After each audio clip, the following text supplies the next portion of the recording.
Hello everyone, welcome you all in law Vita. आज इस lecture में हम लोग डिस्कस करेंगे द रिट ऑफ मैंडेमस।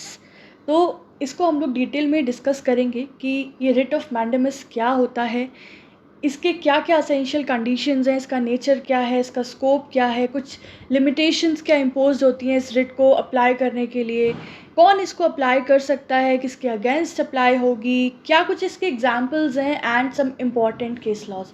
सो ये लेक्चर आपके लिए बहुत इंपॉर्टेंट है अगर रिट्स आपका सिलेबस का पार्ट है and if the question comes for 10 marks 20 marks, तो वो तो जितने मार्क्स का क्वेश्चन आ रहा है आप अपना कंटेंट उस हिसाब से इस वीडियो में से डिराइव कर सकते हैं। बट मैं आपको गारंटी देती हूँ रिट ऑफ मैंडेमस आपको पूरी तरीके से समझ आ जाएगा। चलिए without taking a due further let's begin. तो ये इसका सिनॉप्सिस हो गया कि हम लोग क्या क्या पढ़ने जा रहे हैं।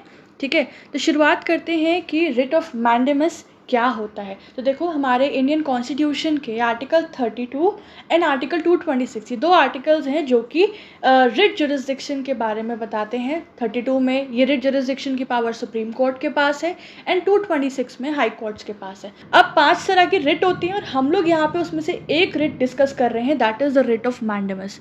तो ये एक बहुत ही पावरफुल रेमेडी है, एक बहुत ही इम्पॉर्टेंट रोल प्ले करती है। अगर किसी भी सिस्टम में, किसी भी प्रोसीजर में कहीं पर भी रूल ऑफ लॉ वायलेट हो रहा है तो उसे अपहोल्ड करने के लिए, कोई भी पब्लिक अथॉरिटीज़ अगर अपने काम ठीक से नहीं कर रहे हैं तो उनको उसके लिए मैंडेट करने के लिए, and to ensure the accountability of the public authorities, the public officials, ये रिट एक इम्पॉर्टेंट एंड पावरफुल रेमेडी है। तो यहाँ से हमें एक क्रक्स पता चलता है कि मैंडेमस जो है वो पब्लिक ऑफिशियल्स की ड्यूटीज़, पब्लिक अथॉरिटीज़ के रोल पर ही एप्लीकेबल होती है। आगे पढ़ते हैं और समझ में आएगा।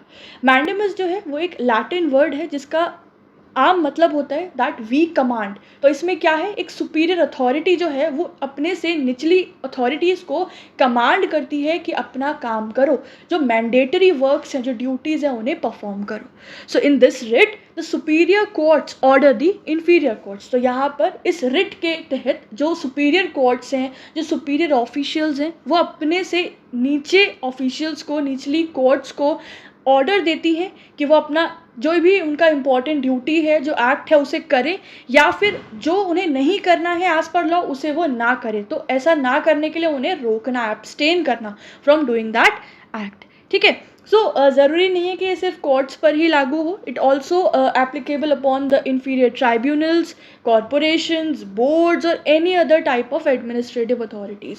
सो इन शॉर्ट ये जुडिशियल बॉडीज़ पे भी अप्लाई होता है एंड एडमिनिस्ट्रेटिव बॉडीज़ पर भी अप्लाई होता है।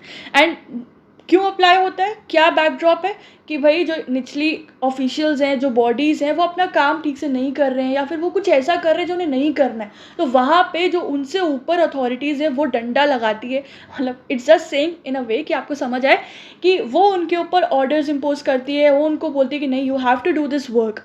Simply this is what the writ of mandamus. ठीक है, लेकिन याद रखना है कि जो रिट ऑफ मैंडेमस है वो कभी भी किसी प्राइवेट इंडिविजुअल के अगेंस्ट इशू नहीं होती है। ठीक है, प्राइवेट इंडिविजुअल्स इसके एम्बिट से एक्सक्लूडेड है। It is just being issued against the public officials और पब्लिक अथॉरिटीज़, राइट। तो ये रिट बहुत ही इम्पॉर्टेंट हो जाती है किस कंटेक्स्ट में, कि ये ड्यूटीज़ इम्पोज कराती है, इन्फोर्स कराती है, which is required to be done by law और by the office which the person holds, right. तो देखो अब एक अथॉरिटी के पास, एक पब्लिक ऑफिशियल के पास कई सारी ड्यूटीज़ होती हैं, पर ज़रूरी नहीं है कि वो सारी ड्यूटीज़ मैंडेटरी हो। देयर आर सर्टेन ड्यूटीज़ जो कि मैंडेटरी होती हैं कि वो उन्हें करना ही करना है, ना करने का तो कोई ऑप्शन नहीं।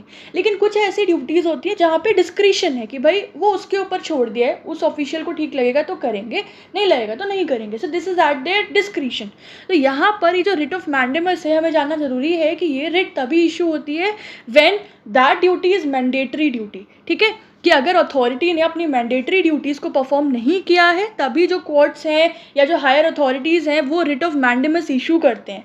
But in cases of discretionary duties the writ can not be issue. ठीक है, डिस्क्रिशनरी ड्यूटी पे यहाँ रिट ऑफ मैंडेमस का कोई रोल नहीं है।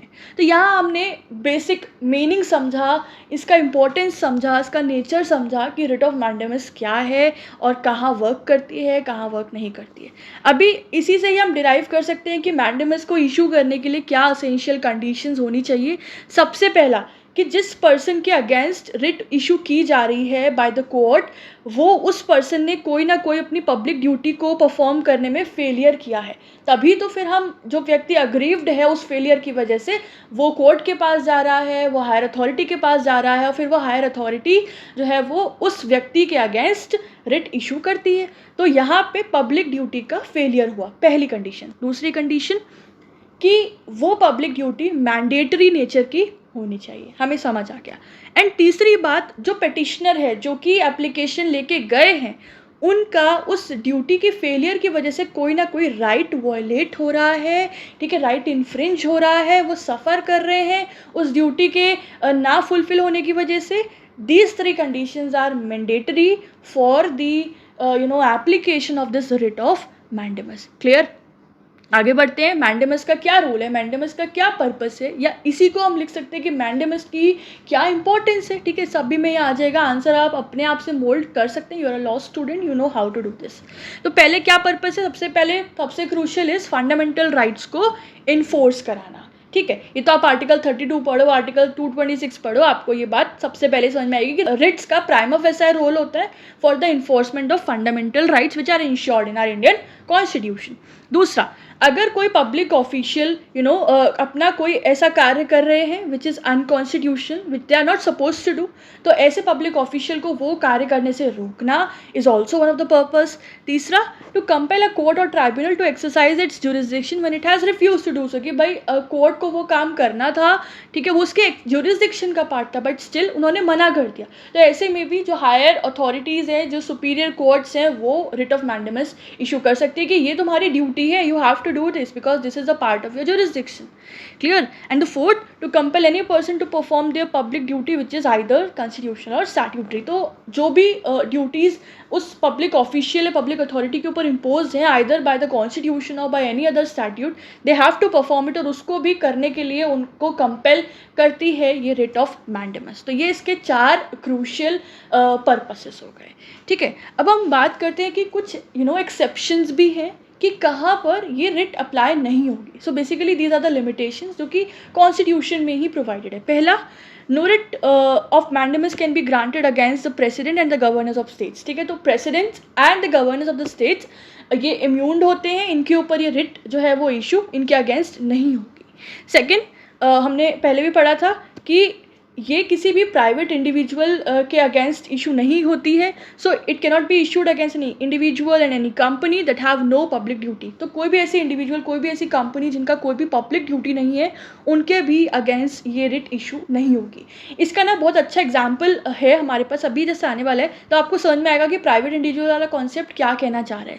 ठीक है, उससे पहले हमारी नेक्स्ट हेडिंग है that who can apply for this writ. आखिर कौन है जो कोर्ट के पास जाएगा कि हमारा ये राइट वायलेट हो रहा है और आप प्लीज़ इस अथॉरिटी के अगेंस्ट रिट इशू करें। तो हु कैन अप्लाई?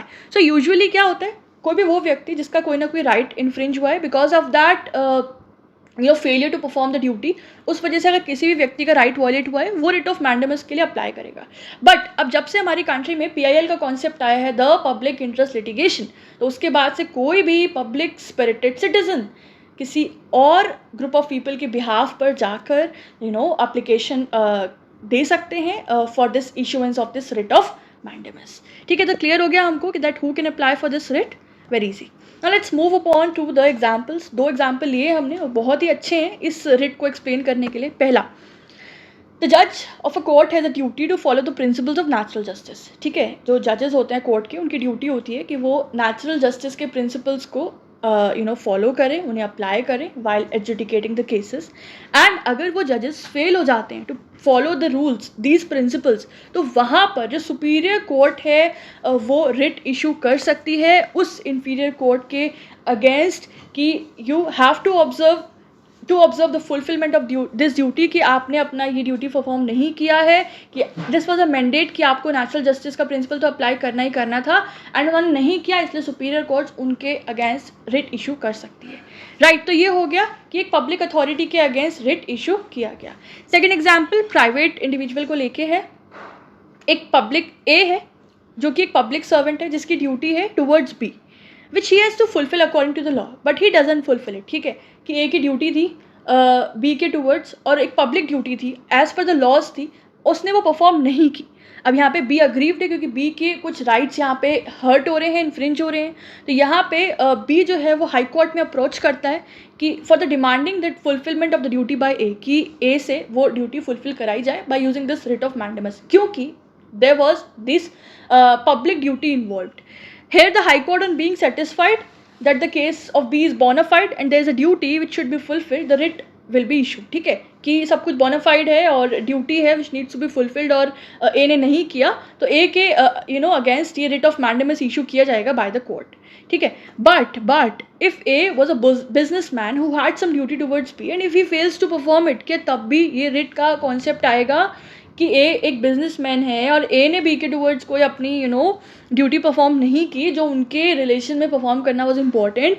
और तो क्या यहाँ पे बी जा सकता है कोर्ट में और अप्रोच करेगा कि रिट ऑफ मैंडेमस इशू किया जाए कि ए ने परफॉर्म नहीं की अपनी ड्यूटी? नहीं, because here this was the matter of private individual और ये रिट प्राइवेट इंडिविजुअल्स पे अप्लाई नहीं होती है। ठीक है, I hope the example is pretty much clear.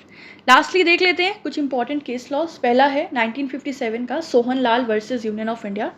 इसमें सुप्रीम कोर्ट ने कहा that writ of mandamus private individuals के अगेंस्ट तभी लाई करेगी जब ये प्रूव हो जाए दैट जो भी उसकी ड्यूटी थी वो इन अ वे इन्वॉल्व थी, इंटीग्रेटेड थी विद अ पब्लिक अथॉरिटी।